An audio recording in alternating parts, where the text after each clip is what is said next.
A very good morning to all.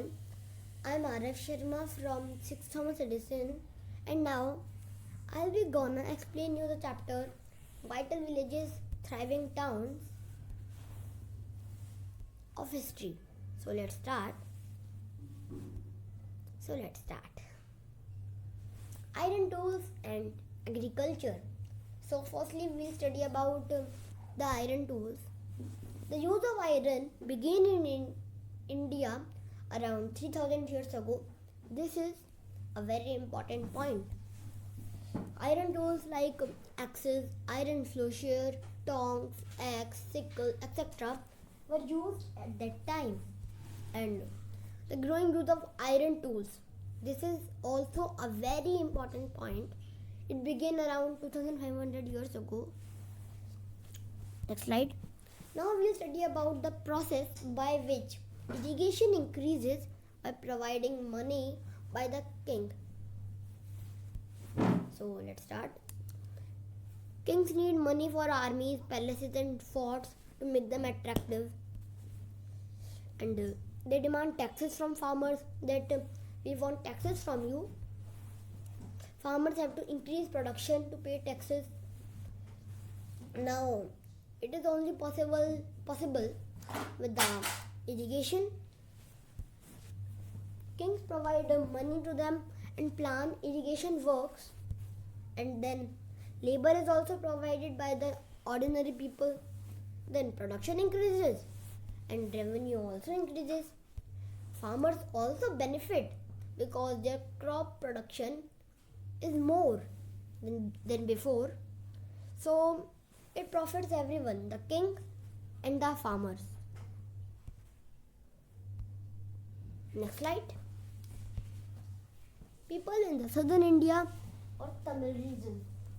So we'll study about the people in southern India and their name, that what were they called. Large landowners were called Vellalar. Ordinary flowmen were called Ujhawar. And the landless laborers or slaves were called as Kadaisiyar or Adimai. So this is the table. Vellalar, Ujhawar, Kadaisiyar or Adimai. Next slide. People in the northern India. So firstly we study about the Gram Bhojaka. He was the largest landowner of the village, and his post was hereditary. And hereditary means that men of the same family will become Gram Bhojak one by one. It means that first the grandfather will become, then the father, then you will become, then your son, then your grandson, like this. He also functioned as a judge and policeman whenever he was needed. And the kings also used him to collect taxes from the village. And moving on to the next now. Independent farmers or small landowners were called Grihapatis, who were known as Ujhawar in southern India. And who did not own land were Das or Karmakara, who were known as Kadaisiyar or Adimai in the southern India. And see, you can't say that Gram Bhojaka or Vellalar were same, because Vellalar could be more because they were large landowners, but Gram Bhojaka was the largest landowner. Moving on to the next slide. Jatakas. You may have heard about the Jatakas. These are the stories composed by ordinary man, and then they were written and preserved by Buddhist monks. One example of a Jataka is the clever poor man. This is the story of a clever poor man. Next slide. Ring wells. This is an ring wells. This is an important topic. In many cities, archaeologists have found rows of pots or ceramic rings arranged one on top of the other. These are known as ring wells. And the main use of ring wells are that they were used for drainage. This is the main use, and other uses are used as toilets, in some cases as drains and garbage dumps. These ring wells were usually found in individual houses. It means separate houses. Next, the story of Barigaza, Greek name for Baruch. In this, there are two important points that three important points that what were the imports and exports of Barigaza, and the third, what did merchants brought for the king. So let's start. The Gulf is very narrow at Barigaza and very hard to navigate for those coming from the sea. Ships had to be steered in by skillful and experienced local fishermen who were employed by the king. The imports into Barigaza were wine, copper, tin, lead, coral, topaz, cloth, gold, and silver coins. This is one main point. The other main point is exports from the town included plants from the Himalayas, ivory, agate carnelian, cotton, silk, and perfume. And special gifts were bought by merchants for the king. This is also an important point.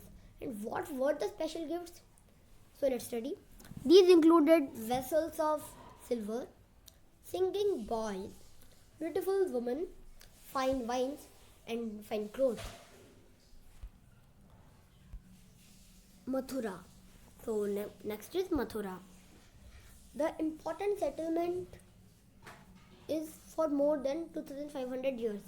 So Mathura was an important settlement for more than 2500 years. So this is a very important point. Next is, it is important for travel and trade. It was also a center where some extremely fine sculpture was produced, and it became the second capital of the Kushanas around 2000 years ago. This is a very important point. Keep it in mind. Famous religious centers were Buddhist monasteries, Jain shrines, and it was an important center for the worship of Krishna Bhagwan. Crafts and craftspersons. Crafts include northern black polished ware. It means NBPW, found in the northern part of India. Famous cloth centers are Varanasi in north and Madurai in south. Many craftspersons and merchants made shrenis. And Shrini's topic is an important point. It is that these provided training, produced raw material, and distributed the finished product. The question may come like, what was Shrenis? You must be able to answer. And next, Shrenis also served as bank where rich people can deposit their money. Next is one more important place, that's Arikamedu. Its settlement was between 2200 to 1900 years ago. This is an important question. It was a coastal settlement where ships unloaded goods from distant lands, very, very far lands. Things that were found is a massive brick structure, pottery from the Mediterranean region like amphorae, and stamped red glazed pottery known as Arentine War, named after a city in Italy. Elsewhere, now we'll study about Rome. Rome is one of the oldest cities in Europe and was developed at the time as the cities in Ganga Valley. It means that when Rome was developed, the cities in the Ganga Valley were also developed at that same time. It's like coincidence. It was the capital of one of the largest empires spread across Europe, North Africa, and West Asia. It was so large empire, and there was one ruler, Augustus, who ruled about 2000 years ago. Found it a city of brick. That he said that Rome is a city of brick, and he made it a city of marble. Now, quiz time. So let's start. First question: when did Mathura become the second capital of the Kushanas? So the answer is I also told you that keep it in mind, and the answer is that Mathura became the second capital of the Kushanas around 2000 years ago. Next question, what were shrines? So it is a short answer. Shrines provided training, produced raw material, and distributed the finished product. They also served as banks. A punch marked coins were made of. So the question is that by which punch marked coins were made? This is an easy question, and the answer is punch marked coins were made of silver. Thank you very much. Hope you like this PPT.